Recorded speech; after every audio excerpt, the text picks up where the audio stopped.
Walaupun kajian kita di masa pandemi tidak libur, kita tetap ngaji tapi secara online. Dan kitab yang dulu kita bahas tentang tauhid di hari Jumat sore ini, yaitu Al-Irsyad ila Sahihil I'tiqad, buah karya dari Syekh Dr. Shalih Al-Fauzan hafizahullah, sudah selesai, sudah tamat di beberapa pekan yang lalu. Karena itulah maka di awal perjumpaan kajian offline kita sekarang, kita membuka kajian kitab baru masih tentang tauhid. Kitab yang kita akan bahas adalah kitab Mukhtasar Ma'arijul Qabul. Kitab Ma'arijul Qabul ini adalah kitab syarah dari sebuah kitab lain dalam masalah tauhid dengan judul Sulamul Wusul ila Ilmil Usul fit Tauhid. Sulam itu artinya tangga. Sulamul Wusul, tangga yang menyampaikan kepada ilmu usul. Ilmu usul itu ilmu yang pokok di bidang tauhid yang disusun oleh Syekh Hafidh bin Ahmad Ali Hakami rahimahullahu ta'ala. Beliau lahir tahun 1342 Hijriah dan wafat tahun 1377 Hijriah. Dan kitab ini lalu diikhtisar, diringkas oleh Abu Asim Hisham bin Abdul Qadir bin Muhammad. Inilah kitab Mukhtasar Ma'arijul Qabul yang berisi tentang tauhid. Kandungan isi kitab ini intinya tidak beda dengan kitab-kitab tauhid lain yang sudah kita bahas.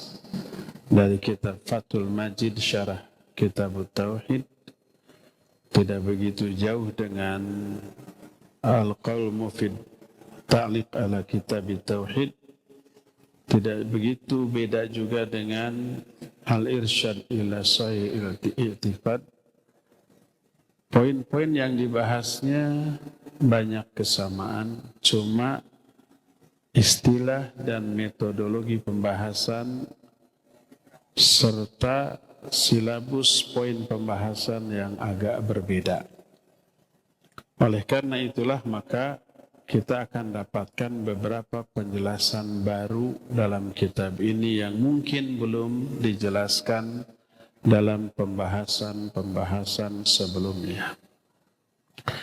Kita akan mulai dari bab muqaddimah. Muqaddimah kitab Ma'arijul Qabul ini mencakup beberapa poin. Poin pertama adalah Anna Allah Ta'ala khalaqal khalqa li'ibadatih. Sesungguhnya Allah menciptakan makhluk untuk beribadah kepadanya. Seluruh makhluk, baik para malaikat, jin, manusia, termasuk para binatang, beribadah kepada Allah dengan cara mereka masing-masing, bahkan benda-benda mati. Dengan cara masing-masing sesuai dengan kondisi dan kemampuan yang Allah berikan kepada mereka. Adapun yang menjadi dalil khusus penciptaan jin dan manusia untuk ibadah adalah pertama surah Az-Zariyat 56.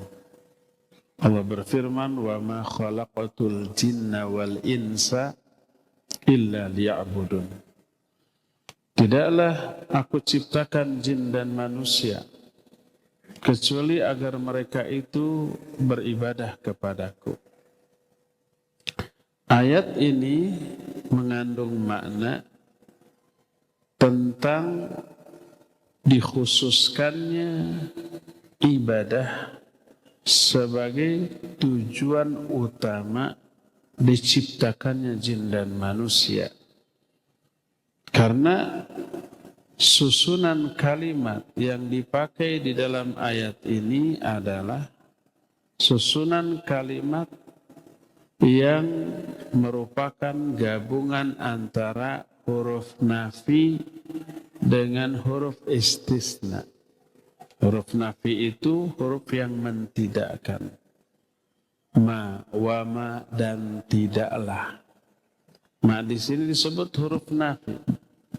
Khalaqatul jinna wal insa. Tidaklah aku ciptakan jin dan manusia. Illa. Illa di sini disebut huruf istisna, pengecualian.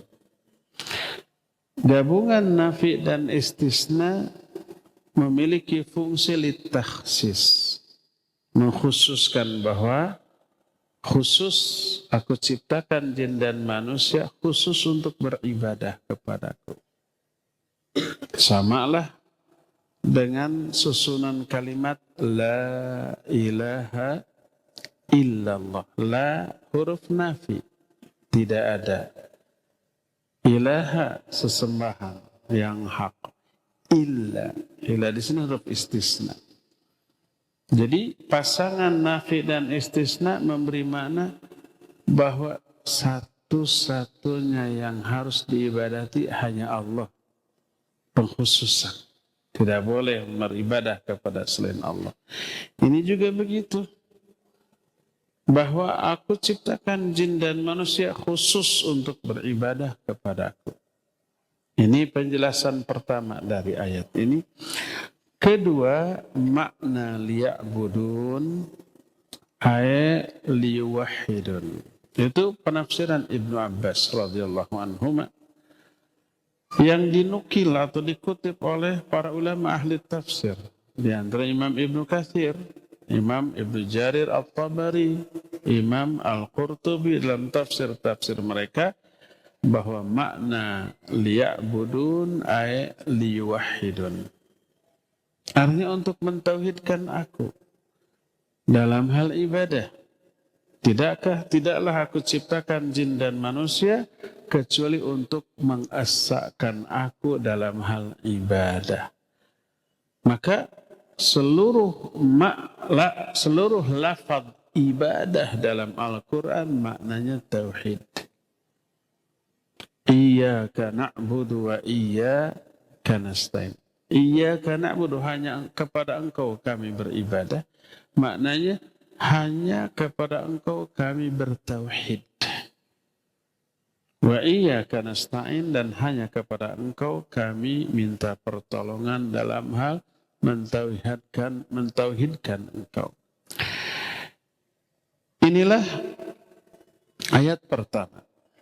Berkata muallif rahimahullah, anna dzalika muqtada hikmatihi subhanahu wa ta'ala. Famuhalun ay yakhluqa hadzal khalqa wa yuzawwiduhu birruhi wal aql abathan duna amalin wa duna ba'thin wa hisabin ala dzalikal amal.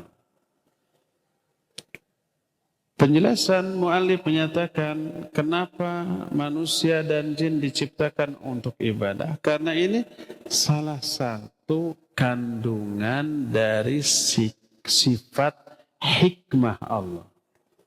Salah satu di antara sifat Allah itu hakim.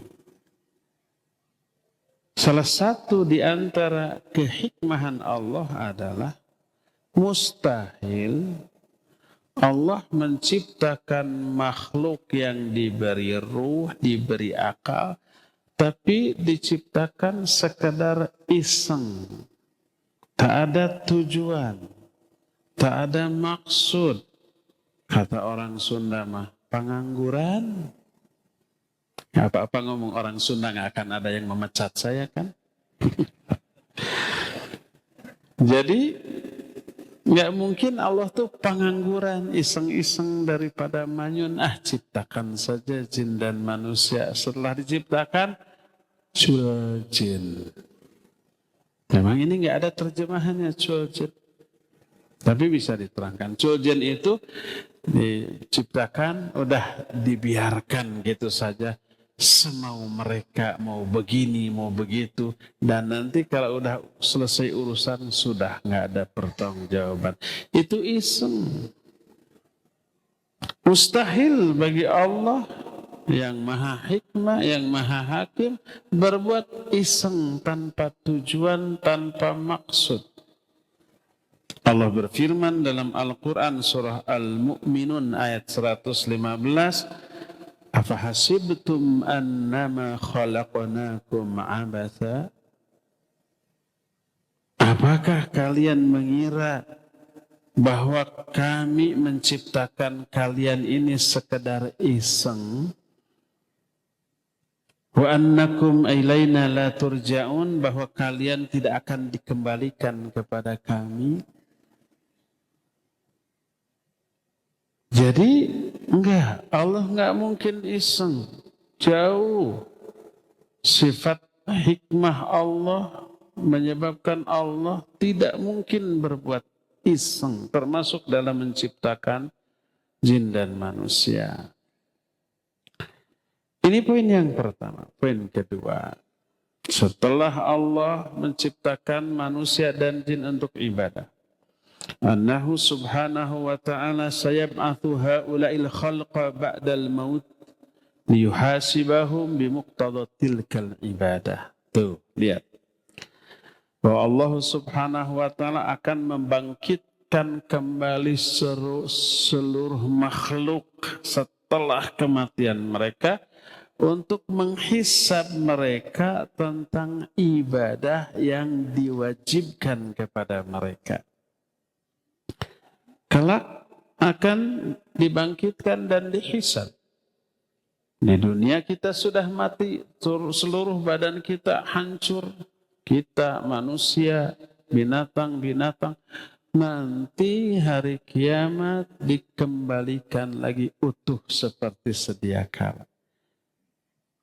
Para malaikat yang ketika kiamat mati dibangkitkan. Ini sudah kita bahas. Ketika kiamat terjadi, para malaikat juga mati. Jin mati, manusia mati, binatang mati. Dan nanti semua dibangkitkan lagi. Malaikat dihidupkan lagi. Jin dihidupkan lagi. Manusia dihidupkan lagi. Binatang pun dihidupkan lagi. Kita sudah bahas dalil-dalil tentang hal itu. Lalu dihisab. Allah berfirman dalam surah Al-Jathiyah ayat 21 dan 22, kata Allah, Am hasibal ladzina ijtarahu as-sayyi'at an naj'alahum kalladzina amanu wa 'amilus shalihat sawa'an mahyahum wa mamatuhum sa'a ma yahkumun. Wa khalaqallahu as-samawati wal arda bil haqq litujza kullu nafsin bima kasabat wa hum la yudhlamun. Kata Allah, apakah orang-orang yang berbuat kejahatan itu mengira bahwa kami akan memperlakukan mereka sama dengan perlakuan kepada orang-orang beriman dan beramal soleh, baik ketika mereka hidup ataupun setelah mereka mati? Sungguh buruk apa yang mereka tetapkan. Jadi orang yang berbuat jahat, zalim, durhaka di dunia, jangan menyangka tidak ada pertanggungjawaban. Kalau begitu sama nanti nasibnya dengan orang-orang beriman. Orang beriman tidak ada hisab, orang durhaka tidak ada hisab, mustahil. Afanaj'alul muslimina kal mujrimin. Ma lakum kaifa tahkumun. Apakah kami akan menjadikan orang-orang yang bertakwa, orang beriman sama dengan orang-orang yang durhaka? Enggak mungkin. Manusia aja ya tidak sama perlakuan kepada orang yang baik kepada orang yang jahat. Yang baik diberi reward, apresiasi, pujian, pengakuan. Yang jahat diberi hukuman. Itu orang baru adil.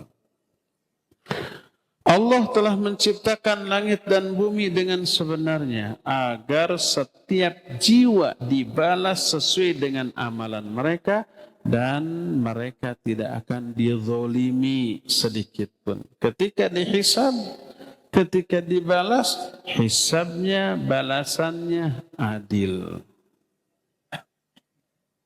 Juga diterangkan dalam surah Shad ayat 27-28. Allah berfirman, "Wa ma khalaqnas samaa'a wal arda wa ma bainahuma batila. Dzalika dhannul ladzina kafaru. Fawailul lil ladzina kafaru minan nar. Am naj'alul ladzina amanu wa 'amilus shalihat kal mufsidina fil ard am naj'alul muttaqina kal fujjar." Kata Allah, tidaklah kami menciptakan langit dan bumi beserta isinya secara sia-sia. Enggak. Demikianlah dugaan orang-orang kafir. Orang kafir menyangka alam jagat raya ini malah tidak diciptakan. Atau memang yakin diciptakan oleh Allah, tapi udah cuejen tadi. Setelah diciptakan, terserah kalian. Dugaan orang kafir begitu, nggak akan dihidupkan lagi, nggak dibangkitkan lagi, nggak dihisab. Dzalika dzannul ladzina kafaru. Kata Allah, celaka orang-orang kafir akan masuk neraka dengan keyakinannya seperti itu. Apakah kami akan menjadikan orang beriman dan beramal soleh sama dengan orang-orang yang mengadakan kerusakan di muka bumi? Apakah kami akan memperlakukan orang bertakwa sama dengan perlakuan kepada orang durhaka? Tidak. Itu poin kedua. Poin pertama, kita diciptakan untuk ibadah. Poin kedua, kita akan dibangkitkan kembali untuk dihisab. Ketiga, apa itu ibadah? Para ulama ketika mendefinisikan ibadah, macam-macam definisinya. Tidak sama, berbeda. Tapi itu disebut khilaful lafzi nafsul makna. Hanya beda redaksi, beda susunan kalimat. Tapi intinya maknanya sama. Dan definisi ibadah yang mencakup adalah seperti apa yang dikemukakan oleh Syekhul Islam Ibn Taimiyah dalam kitab Al-Ubudiyah. Beliau menyatakan al-ibadatu ismun jami'un li kulli ma yuhibbuhu Allah wa yardah minal aqwali wal a'mali dhahirati wal batinah. Ibadah itu satu nama, satu sebutan, satu istilah yang mencakup segala sesuatu yang dicintai dan diridhoi oleh Allah. Baik ucapan ataupun amalan, baik yang zahir ataupun yang batin. Itu ibadah. Dari sini kita nggak mengetahui ibadah bukan hanya sholat, saum atau rukun Islam yang 5. Iya, rukun Islam yang 5 pasti ibadah. Tidak hanya di masjid, tapi di luar itu juga ibadah. Bebersih di halaman masjid atau bahkan di pinggir jalan untuk demi keindahan dan kebersihan kota umpamanya ya. Itu kira-kira dicintai dan diridhoi oleh Allah apa tidak? Iya, itu ibadah. Ketemu orang, senyum, assalamualaikum, dengan mimik muka yang ramah. Itu disukai dan diridhoi oleh Allah? Iya, itu ibadah. Kita husnudzon kepada orang, itu batin. Husnudzon, dzon itu batin, orang nggak tahu. Tapi prasangka kita ke orang lain bagus. Allah tahu? Tahu.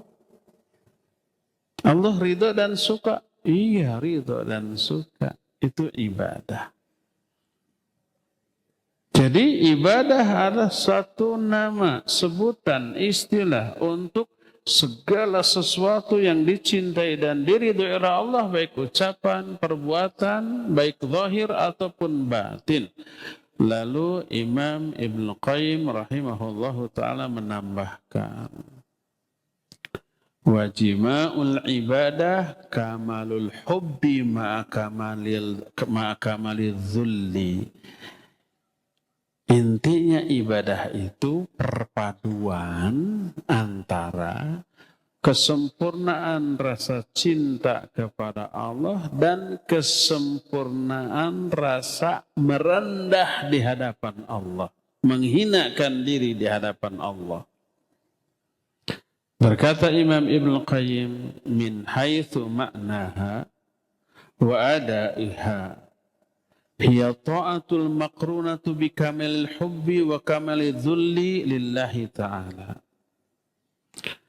Dari aspek makna dan pelaksanaan adalah ibadah itu merupakan ketaatan kepada Allah yang disertai dengan puncak rasa cinta kepada Allah dan puncak rasa menghinakan diri di hadapan Allah. Ada rasa cinta, ada rasa kita rendah, hina di hadapan Allah. Berpadu ketika melakukan ketaatan, itulah ibadah. Itulah poin yang ketiga. Poin yang pertama, manusia diciptakan dan juga jin dan juga malaikat untuk ibadah.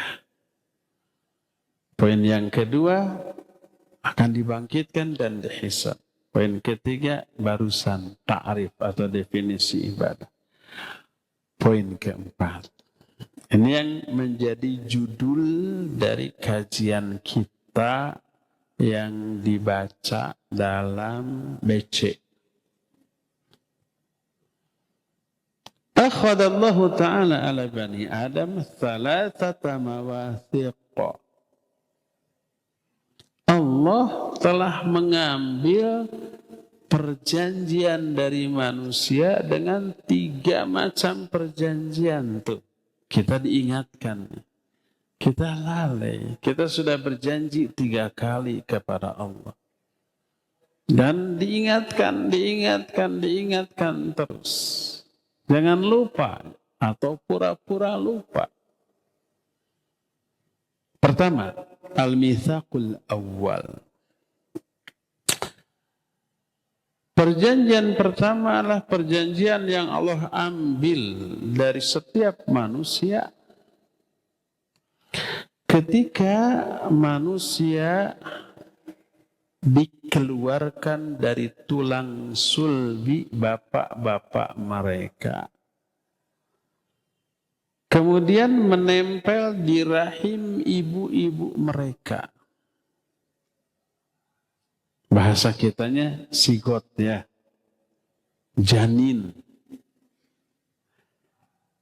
Ketika usia kandungan 4 bulan mau ditiupkan ruh. Si ruh ini sebelum ditiupkan ditanya oleh Allah. Ini perjanjian pertama. Alastu birabbikum? Bukankah aku itu Rabbmu, pencipta kamu? Si ruh itu menjawab, bala syahidna. Benar, kami bersaksi. Ini Allah tuangkan dalam Al-Quran. Kenapa kita tahu? Bukankah ini perkara gaib? Ya. Dari mana tahu? Al-Quran yang menjelaskan. Al-Quran versi siapa? Maknanya versi para ulama. Ini kita sedang menjelaskan penjelasan ulama. Syekh Ali Al-Hakami dalam kitab Ma'arijul Qabul. Allah berfirman dalam Al-Quran surah Al-A'raf 172. Wa id akhadha rabbuka min bani Adam min duhurihim dzurriyyatahum wa asyhadahum ala anfusihim alastu bi rabbikum qalu bala syahidana an taqulu yaumal qiyamati inna kunna an hadza ghafilin. Dan ingat ketika Allah mengambil perjanjian dari semua Bani Adam. Ketika mereka masih ada dalam tulang-tulang sulbi bapak-bapak mereka. Allah mengambil persaksian dari mereka tentang diri-diri mereka. Allah bertanya, alastu birabbikum? Bukankah aku Rabbmu? Mereka menjawab, bala syahidana. Iya, kami bersaksi. Bala artinya iya, sama dengan na'am iya. Kenapa tidak na'am? Bahaya kalau na'am di sini. Bala artinya iya, na'am artinya iya. Bedanya kalau na'am jawaban dari pertanyaan positif. Kalau bala jawaban dari pertanyaan negatif. Umpamanya, a'anta muslimun? Apakah kamu seorang muslim? Ini pertanyaan positif kan? Karena tidak mengandung kata-kata tidak atau bukan. Ya. A'anta muslimun? Apakah kamu muslim? Jawabnya, na'am, ana muslim. Kalau pertanyaannya, bukankah Anda seorang muslim? Alasta musliman? Jawabannya jangan na'am. Bala. Ya. Saya muslim. Kalau jawabnya na'am, bukankah Anda seorang muslim? Ya, saya bukan seorang muslim. Kalau jawabannya na'am, begitu tuh. Makanya ketika Allah bertanya, alastu birabbikum? Qalu bala. Kata Ibnu Abbas radhiyallahu anhuma ketika menerangkan ayat ini, lau qalu na'am lakafaru. Seandainya mereka menjawab na'am, kafirlah mereka. Karena mana alastu birabbikum, bukankah aku Rabbmu? Jawabnya na'am. Ya, kamu bukan Rabbku. Bisa begitu maknanya. Kufur. Dalam bahasa Indonesia mah tidak ada bala sumuhun we. Anjeun teh muslim sumuhun. Anjeun teh sanes muslim? Jawabannya sanes. Sumuhun nabi muslim gitu kan, anger gitu. Kan we bahasa Sunda oge. Okay. Bukan pejabat iya. Malah anu protes meureun. Jadi ini Allah mengingatkan. Kata Allah, kenapa Allah ingatkan ini? Kata Allah Azza wa Jalla, an taqulu yaumal qiyamati inna kunna an hadza ghafilin. Jangan sampai pada hari kiamat nanti kamu berkata, kami lupa tentang hal ini. Kenapa lupa? Karena memang masih dijanin. Kita nggak ingat kan? Siapa yang diingat? Ya, saya masih ingat dulu sebelum saya masuk ke janin, saya ditanya oleh Allah. Ada yang begitu? Enggak. Tapi itu sudah terjadi. Di saat kita tidak tahu, tidak ingat. Dan Allah Azza wa Jalla ingatkan ini. Betapa banyaknya orang yang tidak jadi lahir ke alam dunia. Salah satunya penjelasan para ulama seandainya si ruh ketika ditanya, kamu alastu birabbikum? Kamu bukankah aku Rabbmu? Kalau dijawab bukan, maka tidak jadi dimasukkannya. Cancel, datang yang lain. Kita yang hidup ini sudah pernah bersaksi. Alastu birabbikum. Inilah Yang pertama. Ini yang pertama. Yang kedua, al-mitsaqu ats-tsani. Mitsaq atau perjanjian kedua ini disebut mitsaqul fitrah.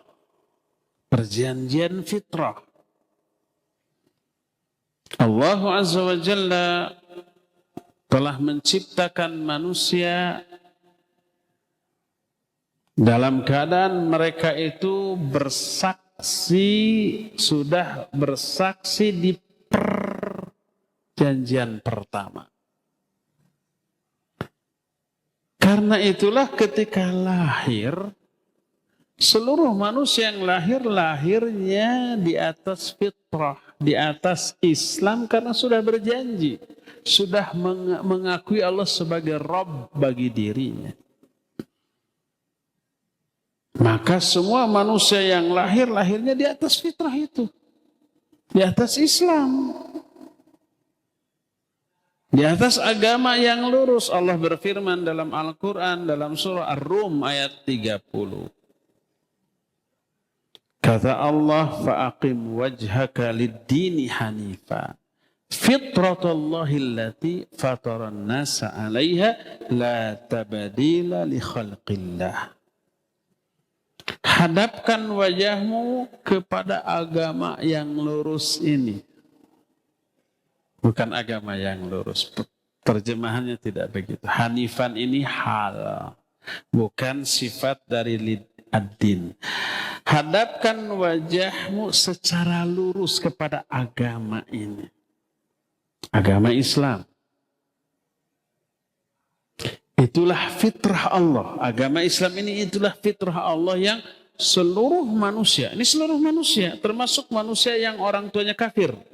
Seluruh manusia diciptakan di atas fitrah itu. Tidak ada perubahan dalam ciptaan Allah. Jadi manusia diciptakan di atas fitrah, di atas agama Islam. Walaupun orang tuanya kafir, anaknya Islam. Lahir aja, penjelasan hadis diterima dari Abu Hurairah radhiyallahu an. Berkata Rasul sallallahu alaihi wasallam, kullu mauludin yuladu 'alal fitrah. Setiap anak yang lahir, mereka lahir di atas fitrah. Fitrah ini agama Islam. Dalam riwayat lain, yuladu ala hadhil millah. Itu masih riwayat Bukhari dan Muslim. Tidak ada bayi yang lahir kecuali lahir di atas agama ini, agama Islam. Fa'abawahu yuhawwidanihi aw yunassiranihi aw yumajjisanihi. Kedua orang tuanya lah yang menjadikan anaknya menjadi Yahudi, Nasrani atau Majusi.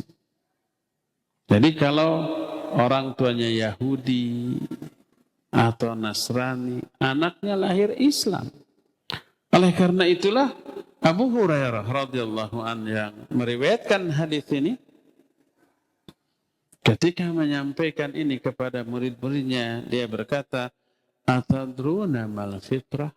Tahu nggak kalian apakah fitrah yang dimaksud dalam hadis ini? Ma min mauludin illa yuladu alal fitrah. Tidak ada bayi yang lahir kecuali lahir di atas fitrah. Lalu dia menjelaskan al-fitratu huwal Islam. Fitrah yang dimaksud di sini Islam. Lalu membacakan surah Ar-Rum ayat 30 tadi, fa'aqim wajhaka lid-dini hanifa fitratullahi allati fataran nasa 'alaiha. Hadapkan wajahmu kepada agama ini dengan lurus. Itulah fitrah Allah yang Allah telah menciptakan seluruh manusia di atas fitrah itu. Oleh karena itu, ketika anak lahir, lalu sesuai dengan usia perkembangan mereka, tumbuh membesar, kita langsung ajari tata cara sholat, tata cara baca Al-Quran, ibadah dan yang lainnya. Sudah muslim, nggak perlu disyahadatkan lagi. 7 tahun sudah diperintahkan sholat. Murru auladakum idza balagha sab'a sinin. Perintahkan anakmu untuk sholat ketika usia 7 tahun. Itu perintah, bukan ngajar. Ngajarnya jauh sebelum itu. Tapi perintah saklek to the point, kamu sholat. Itu 7 tahun. Bukan awal ngajar. Jangan sampai salah memahami hadis ini. Kata si ibu, "Pak, bawa anak ke masjid biar belajar sholat." Belum 7 tahun. Kata Nabi juga nanti 7 tahun. Salah. Ngajarnya jauh sebelum itu. Ngajar sholatnya. Sesuai dengan kadar kemampuan daya tangkap si anak. Tidak dipaksa menghafalkan bacaan dulu ketika 3 tahun, 4 tahun, 5 tahun. Enggak. Sehingga Imam Sufyan Ats-Tsauri rahimahullah ditanya, kapan mulai mengajarkan anak sholat? Beliau menjawab, ketika anak itu sudah bisa membedakan mana tangan kanan, mana tangan kiri. Ajarkan sholat. Bisa diajak dulu gitu biar lihat. Itu ngajar itu. Dia tuh turut munding. Bahasa Sunda dewa itu.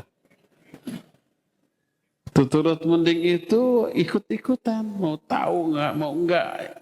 Alasannya, tujuannya pokoknya diikuti. Ya, dari yang benar. Ketika kita ruku, manehna mendahului sujud. Ketika kita sujud, ngadapang. Gak apa-apa, biarkan.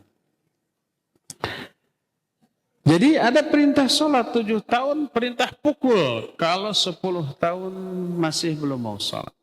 Tapi gak ada perintah syahadat. Kan anakmu ketika balik. Enggak.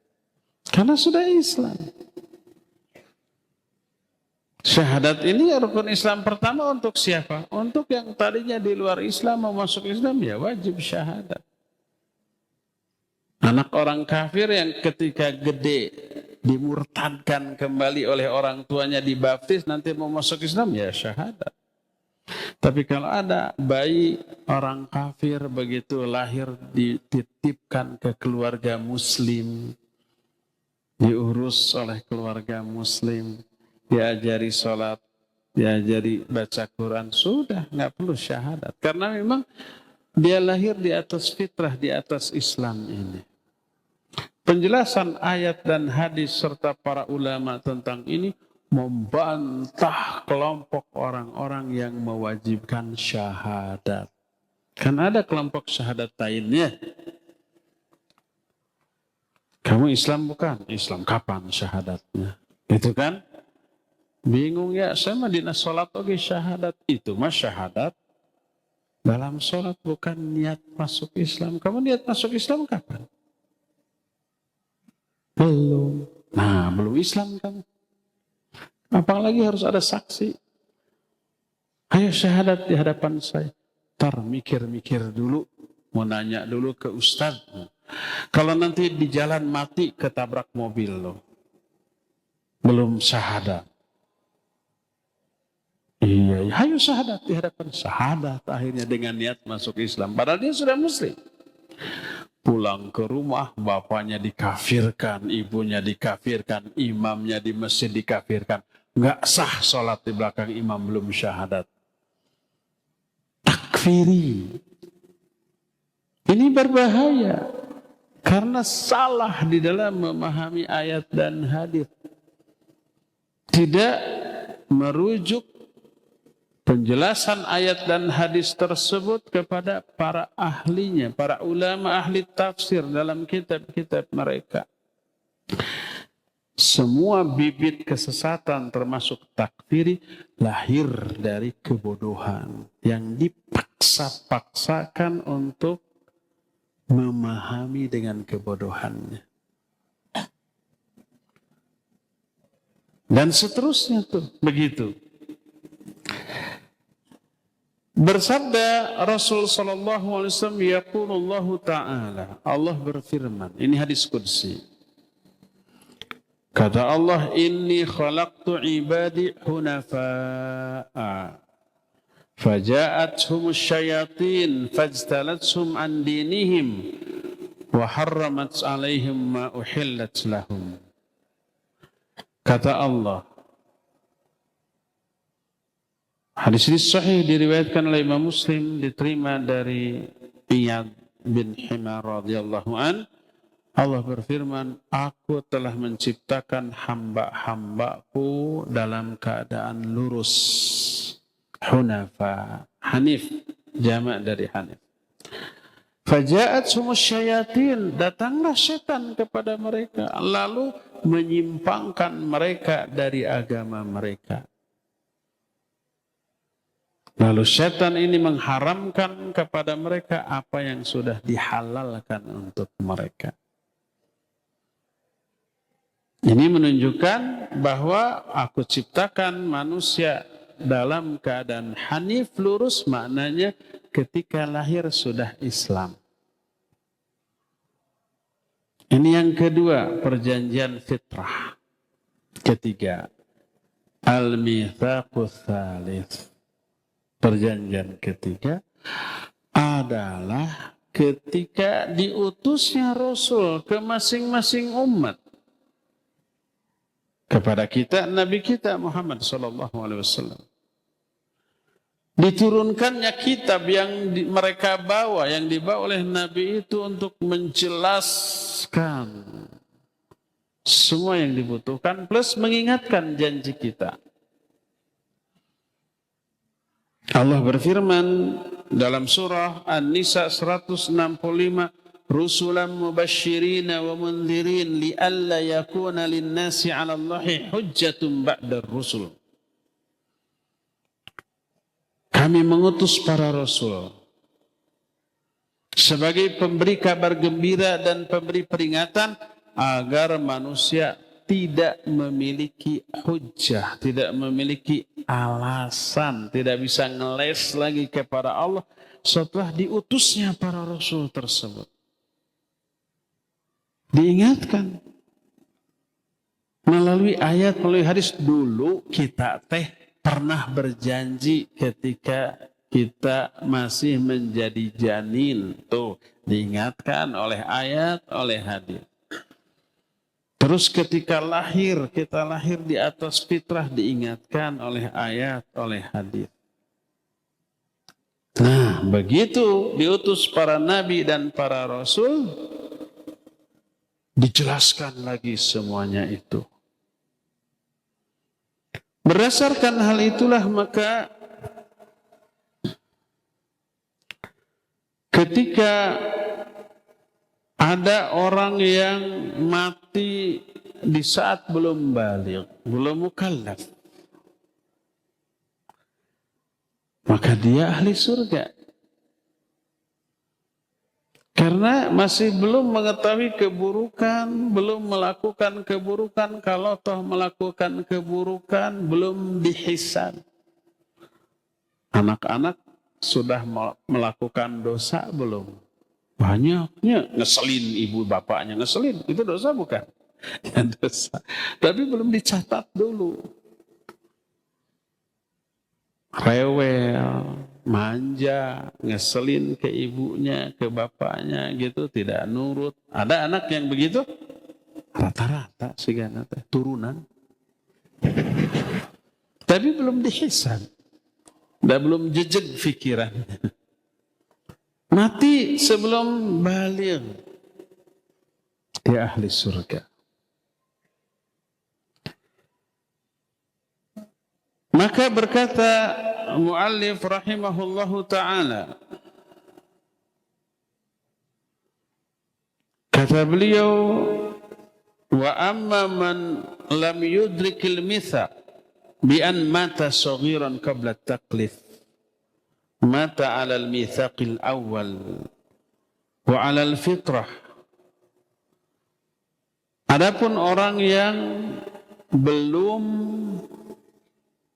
mengalami, belum mengetahui perjanjian yang pertama ataupun yang kedua, seperti ketika kecil mati, belum tahu, dia belum paham bahwa dia sudah berjanji,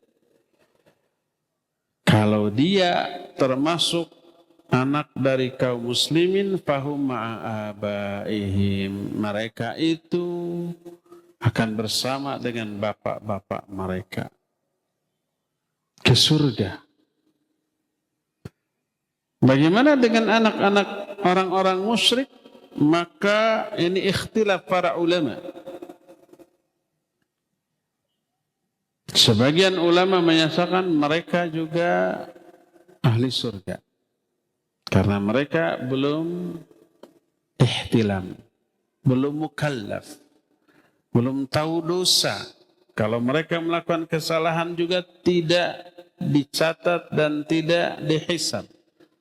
Tidak dicatat sebagai dosa. Mati dalam keadaan demikian berarti mati di atas fitrah, maka mereka ahli surga. Ditambah dengan adanya hadis Rasul sallallahu alaihi wasallam ketika beliau Isra dan Mi'raj naik ke langit, di langit tertentu melihat ada orang tua yang sedang mengasuh beberapa anak. Diterangkan oleh Jibril, huwa Ibrahim. Wal aulad haulahu, adapun anak-anak yang ada di sekitarnya, hum auladul muslimin. Mereka adalah anak-anak orang muslim yang mati ketika kecil. Berada di salah satu di antara taman-taman surga. Maka bertanyalah para sahabat, wa auladul musyrikina ya Rasulullah, bagaimana dengan anak-anak orang musyrik ya Rasulullah? Beliau menjawab, wa auladul musyrikin, ya juga anak-anak orang-orang musyrik. Ini yang menjadi dalil bahwa anak-anak orang musyrik yang mati ketika kecil juga ahli surga. Ini menurut mayoritas atau jumhur ulama. Walaupun ada sebagian ulama yang berbeda pendapat. Pertama, mereka itu akan diapakan dulu, diuji. Diujinya gimana? Suruh masuk ke dalam neraka. Siapa yang terjun masuk ke dalam neraka, niscaya neraka itu dingin baginya dan dia dimasukkan ke dalam surga. Siapa yang tidak nurut, dia dimasukkan ke dalam neraka. Salah satunya adalah hadis yang diterima dari Aswad bin Sari dan Abu Hurairah. Berkata Rasul SAW, arba'atun yahtajuna yaumal qiyamah. Ada 4 golongan manusia berhujjah pada hari kiamat. Pertama, rajulun asam, orang yang tuli. Kedua, rajulun ahmak, orang yang idiot. Ketiga, rajulun haram, orang yang pikun. Yang keempat, yang mati pada masa fatrah. Fatrah itu ketika tidak ada Rasul ke zaman mereka. Rasul yang lama sudah meninggal, Rasul yang baru belum muncul. Masa fatrah. Berkata Al-Asam. Al-Asam itu yang tuli. Rabbi laqad ja'al Islam wa ma'asma'u syai'a. Ya Allah, Islam datang ketika aku nggak bisa mendengar apapun. Dikasih ayat, dikasih hadis kan bongenya. Tuli nggak bisa dengar, nggak tahu. Berkata orang idiot, Rabbi ja'al Islam wa ma'aqilu syai'a. Ya Allah, Islam datang ketika aku nggak bisa mikir. Karena idiot. Dan ini diserupakan dengan semua yang kondisinya begitu, baik gila, termasuk anak-anak. Kata orang gila, Islam datang ketika aku gila. Wassibyanu yahdifunani bil ba'ar, anak-anak melempari aku dengan kotoran unta. Berkata orang yang pikun, Rabbi laqad ja'al Islam wa ma'aqilu syai'a. Ya Allah, Islam datang ketika aku sudah nggak mampu lagi berpikir. Namanya juga pikun. Adapun yang mati pada masa fatrah berkata, Rabbi ma'atani laka rasulun. Ya Allah, belum pernah datang seorang rasul kepadaku. Maka Allah mengambil perjanjian kepada mereka agar mereka taat terhadap apapun yang diperintahkan oleh Allah. Dan mereka menyanggupinya. Kata Allah, udkhulun nar, masuklah kalian ke dalam api neraka. Itu perintahnya, ujiannya. Faman dakhalaha kana alaihi bardan wa salama. Siapa orang yang memasuki neraka, niscaya neraka itu dingin dan nyaman baginya. Lalu dia diangkat dan dimasukkan ke dalam surga. Wa man lam yadkhulha suhiba ilaiha. Siapa yang lari, kabur, nggak mau masuk neraka, dia akan diseret dan dimasukkan ke dalam neraka. Hadis ini diriwayatkan oleh Imam Ahmad dan Imam Ibnu Hibban, disahihkan oleh Syekh Al-Albani dalam kitab Sahih Al-Jami'us Shaghir. Dan itu bagi 4 golongan manusia. Pertama yang tuli, karena tulinya nggak bisa mendengar dakwah. Kedua yang idiot. Ketiga yang pikun. Keempat yang hidup pada masa fatrah. Bagaimana dengan anak-anak? Wa amat tiflu fa in kana min auladil muslimin fa min ahlil jannah bi ghairi khilaf. Li'annahu mata 'alal fitrah. Adapun anak-anak orang-orang muslim, mereka ahli surga tanpa ada perbedaan pendapat di kalangan para ulama. Karena mereka lahir di atas fitrah. Nabi SAW sudah melihat mereka di surga ketika Mi'raj. Di taman yang indah diasuh oleh Nabiullah Ibrahim, merekalah anak orang-orang muslim.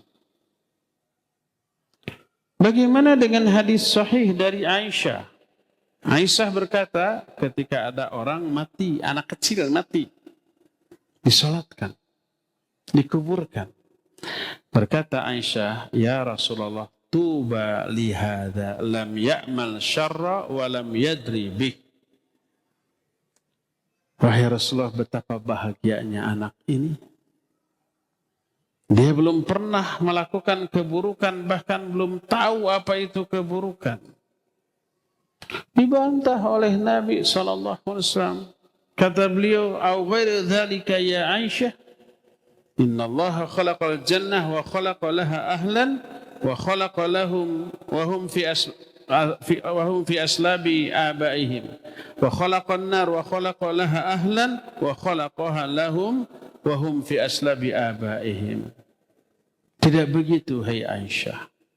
Sesungguhnya Allah telah menciptakan surga dan telah menciptakan calon-calon penghuninya. Allah menciptakan calon penghuninya ketika si calon penghuninya itu masih berada dalam tulang sulbi bapak-bapak mereka. Allah juga telah menciptakan neraka dan telah menciptakan calon-calon ahli neraka ketika mereka masih ada dalam tulang sulbi bapak-bapak mereka. Dan hadis ini sahih diriwayatkan oleh Imam Muslim yang memberi makna anak kecil belum tentu masuk surga. Apakah betul demikian? Tidak. Diterangkan oleh Imam An-Nawawi rahimahullah dalam kitab Syarah Sahih Muslim. Kata Imam An-Nawawi, ajma'a may yu'tadda bihi min ulama'il muslimin annahu man mata min atfal muslimin fahuwa min ahli jannah li'annahu laysa mukallafa. Wa tawaqqafa fihi ba'du man lam yu'tadu bihi li hadithi Aisyah hada. Ulama-ulama Islam telah ijma bahwa siapa orang yang mati di kalangan anak-anak kaum muslimin, dia ahli surga karena belum mukallaf. Tapi sebagian orang yang kurang ilmunya tawakuf terhadap hal ini. Tawakuf itu abstain, tidak mau berkomentar karena adanya hadis Aisyah yang barusan. Fa'ajabal ulama, dijawab oleh para ulama, bi'annahu la'allahu nahaha 'anil musara'ah ila al-qat'i min ghairi an yakuna 'indaha dalilun qati'un. Kemungkinan pertama, Nabi itu tidak ingin Aisyah musara'ah, tergesa-gesa dalam memastikan sesuatu tanpa ilmu, hanya dari otaknya. Aisyah berpikir ini anak belum mukallaf, belum punya dosa, pasti ke surga. Berdasarkan otaknya, tapi tanpa dalil dari Quran atau hadis. Nah, Nabi tidak ingin Aisyah tergesa-gesa. Ini kemungkinan pertama. Kemungkinan kedua, wa yuhtamalu annahu sallallahu alaihi wasallam qala hadza qabla an ya'lama anna atfal muslimina fil jannah. Kemungkinan Nabi berkata demikian sebelum diberitahu oleh Allah bahwa anak-anak kaum muslimin ada di dalam surga. Begitu kemungkinannya. Tapi ijma ulama menyatakan anak kecil mati ketika kecil pasti ahli surga. Yang menjadi dalil banyak, salah satunya. Ketika anak kecil mati, maka dia akan menjadi hijab bagi kedua orang tuanya dari api neraka. Saya pernah kemukakan hadis kan berkali-kali, sekarang sekali lagi nggak apa-apa. Nabi dan para sahabat sedang ngumpul, tiba-tiba nongol anak di balik punggung seorang sahabat, oleh bapaknya dipangku, dicium, dielus-elus. Kata Nabi alaihi salatu wassalam, hal tuhibbu, apa kamu mencintai? Kata bapaknya, ya Rasulullah, ahabbakallahu alladhi ahabbakallahu kama ahbabtuhu. Ya Rasulullah, semoga Allah mencintai engkau seperti aku mencintai anakku ini. Artinya cintanya bingit gitu. Esoknya ketika berkumpul kembali, sahabat kemarin yang bawa anak nggak ada. Ditanya, mana orang yang kemarin bawa anak? Kata para sahabat, ya Rasulullah, anak yang engkau lihat kemarin mati dan bapaknya sedang berduka. Tuh, gitu tuh. Langsung Nabi bangkit, mau takziah, diikuti oleh para sahabatnya. Lalu didapatnya orang itu lagi sedih.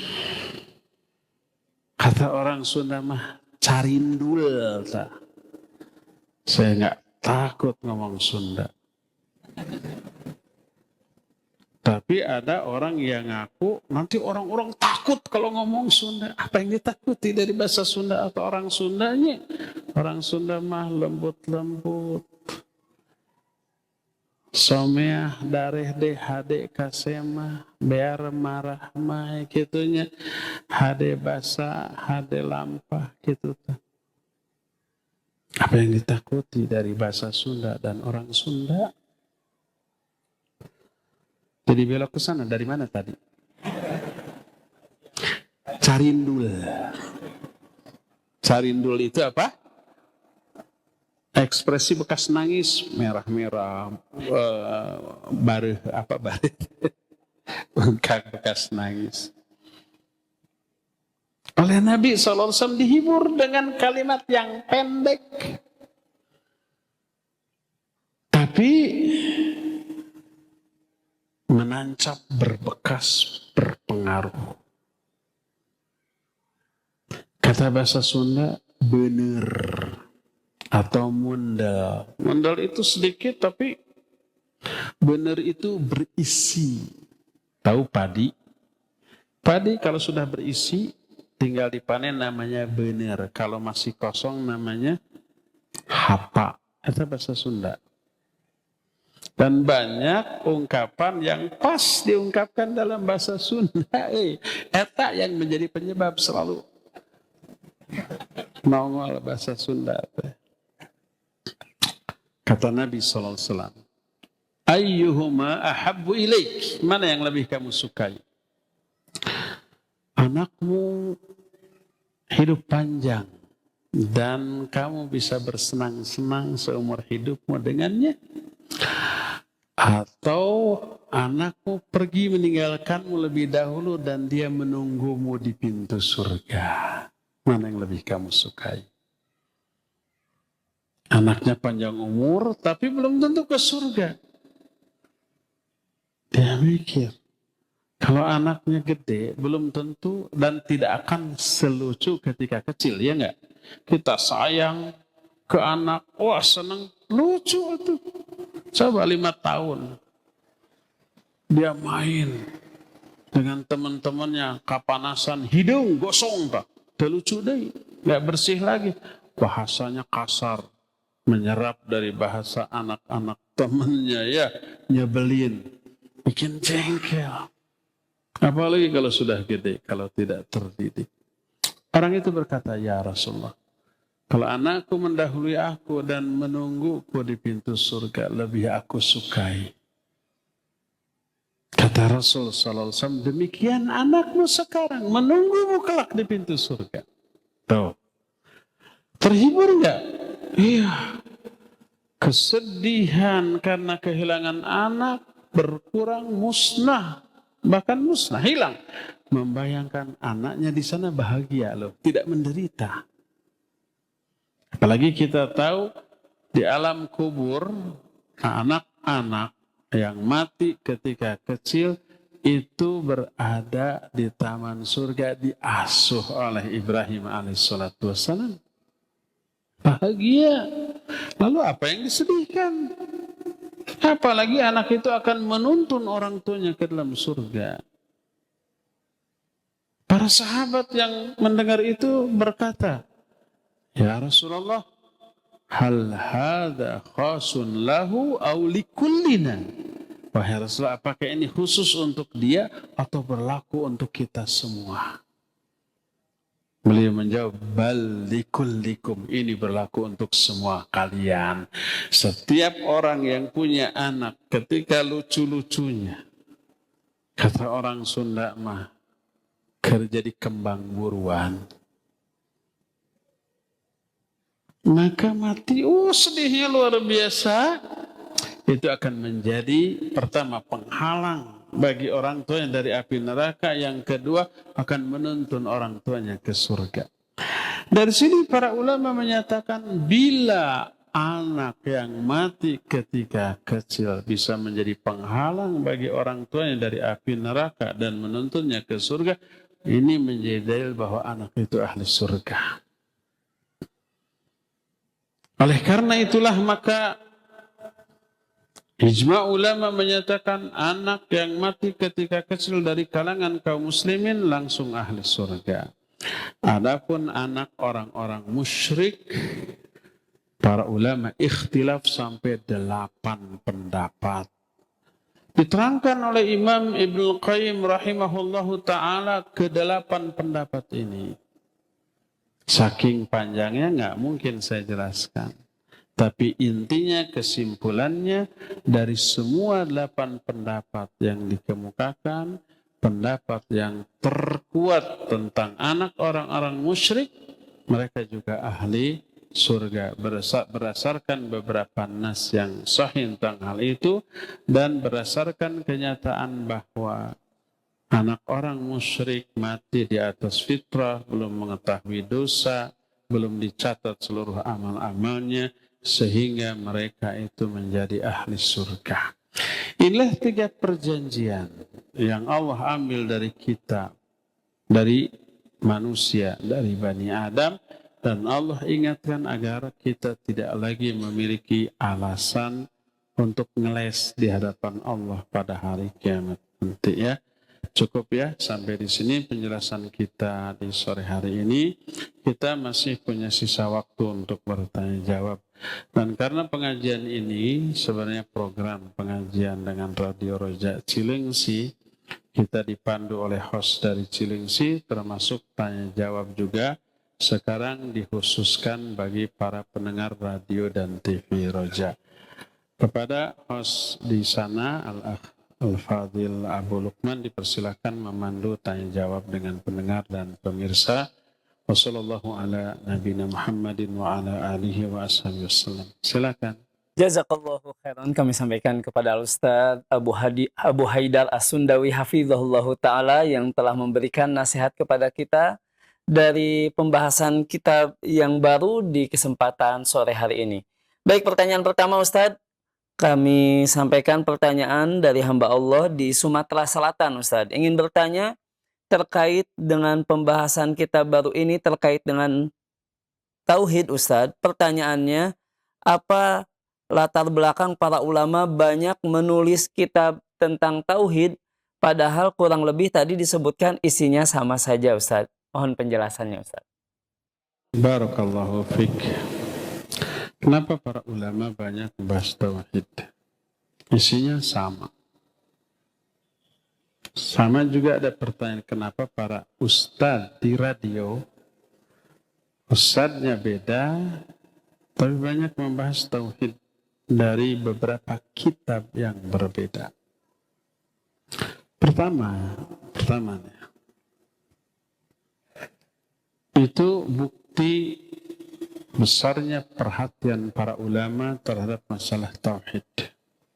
Karena tauhid itu fondasi paling asasi.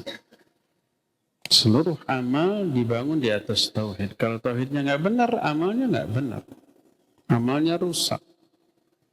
Tauhidnya menyimpang, beresiko mati dalam keadaan su'ul khatimah. Makanya tauhid harus dilelempang dulu, diluruskan dulu, dibenahi dulu. Jangan sampai ada penyimpangan. Itu yang pertama. Kedua, tauhid itu amat sangat dalam dan luas. Kadang satu metode penjelasan, satu cara menjelaskan tidak difahami oleh seseorang. Baru difahami kalau penjelasannya dari sisi yang berbeda, dengan cara yang berbeda. Atau kita paham dengan cara ini, dengan cara lain jauh lebih paham, lebih gampang, lebih jelas. Seorang guru memiliki kemampuan yang berbeda dalam menerangkan sesuatu. Satu masalah yang sama diterangkan oleh 5 guru yang berbeda, lahir 5 cara. Tapi cara itu saling mendukung satu sama lain, tidak saling berbeda. Berdasarkan hal itulah maka para ulama itu menulis kitab berdasarkan, pertama, latar belakang pelajaran yang dia ambil dari guru-gurunya. Kedua, situasi dari lingkungan hidup mereka yang berbeda antara satu dengan yang lain. Ketiga, kondisi kemampuan para mad'u, masyarakat yang didakwahinya berbeda. Dan perbedaan mad'u, perbedaan situasi, perbedaan latar belakang pendidikan melahirkan perbedaan cara atau metode ketika menerangkan atau menyampaikan. Maka tak heran apabila para ulama membahas masalah tauhid yang sama, tapi sudut pandangnya, penjelasannya berbeda satu sama lain tanpa merubah, mengakibatkan perbedaan isi. Enggak, isinya sama, caranya berbeda. Kadang ada satu masalah ulama ini hanya menyentuh sampai di sini. Ulama lain bisa menyentuh lebih jauh lagi daripada itu. Dan ini kita rasakan. Coba, kita pernah membahas kitab Fathul Majid, syarah kitab Tauhid. Kita pernah membahas Al-Qalmu Bitta'liq ala kitab Tauhid. Kita pernah membahas juga Al-Irsyad ila Sahihil I'tiqad. Isinya sama, tapi metodologi, penjelasan, cara berbeda. Tapi saling melengkapi, saling mendukung. Itu saling menguatkan.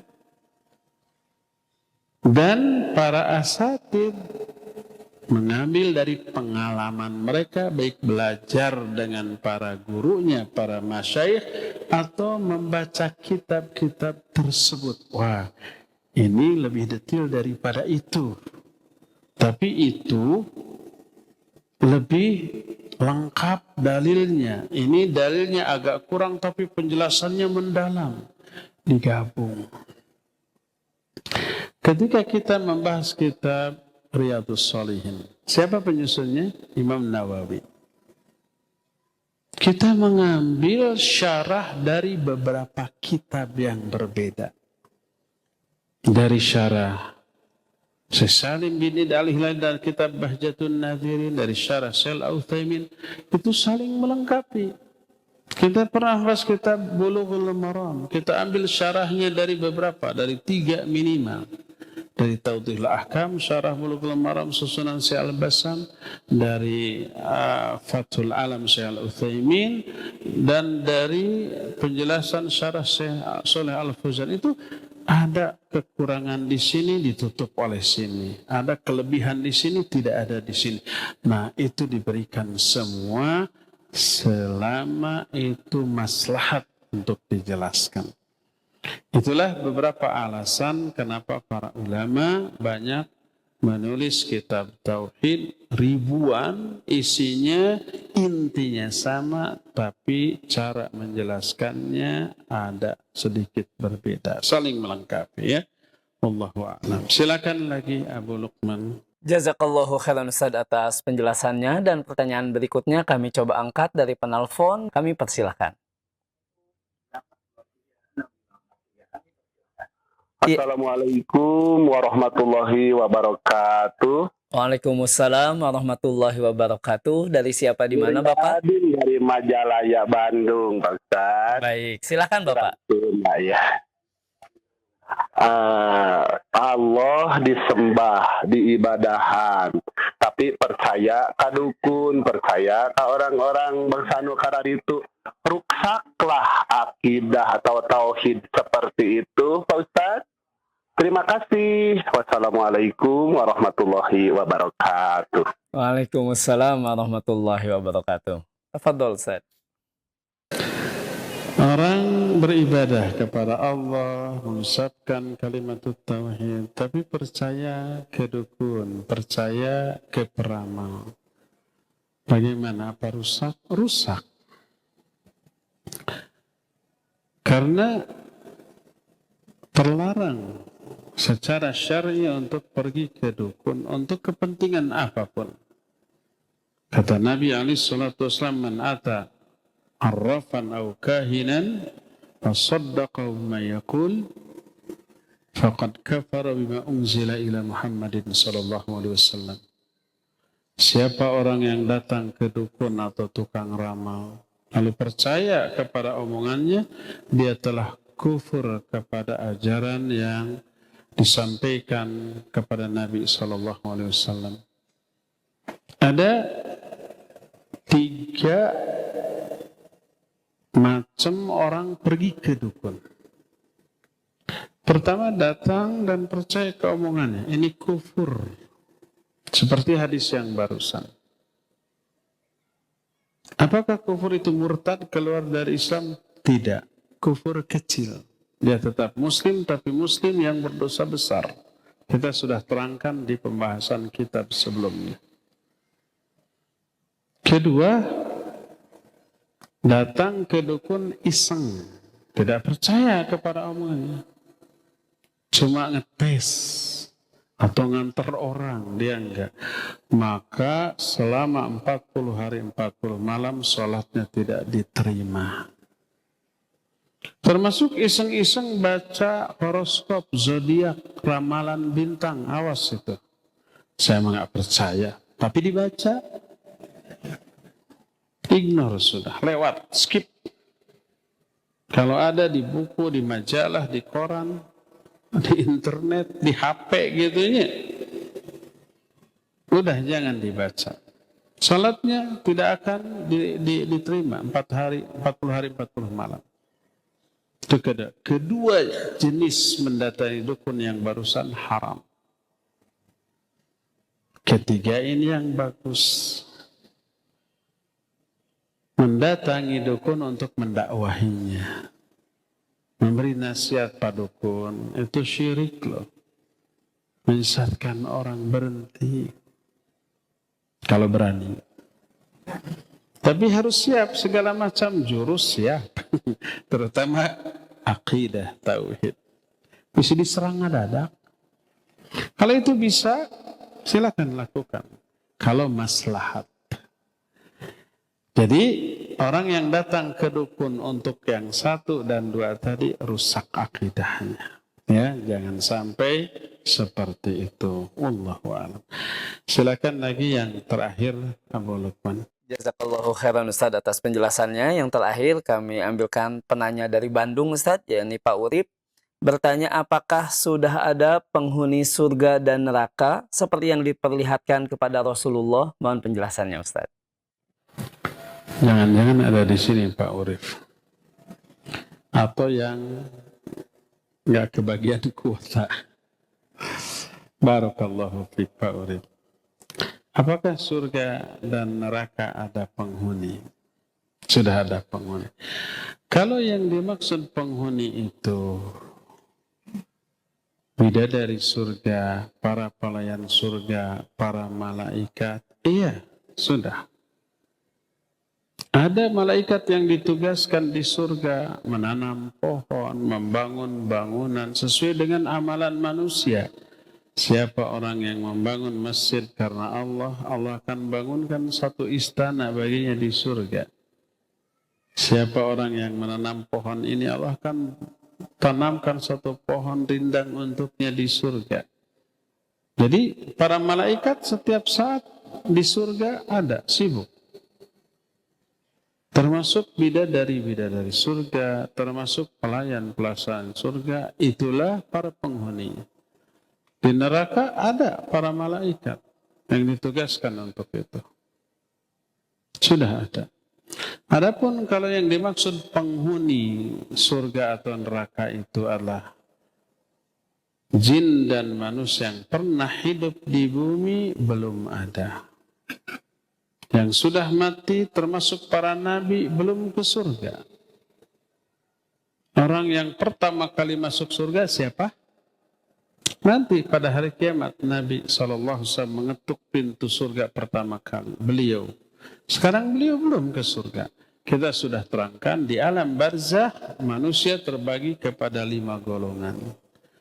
Berada di 5 tempat yang berbeda. Pertama para nabi dan para rasul. Mereka ada di Ar-Rafiqul A'la.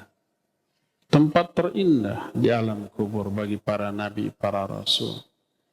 Kedua golongan para syuhada. Mereka menjelma menjadi burung-burung hijau yang berterbangan di taman-taman surga. Di taman yang indah.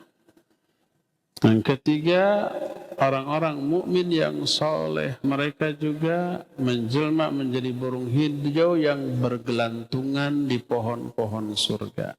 Bergelantungan. Tidak terbang. Enak mana ya? Enak terbang.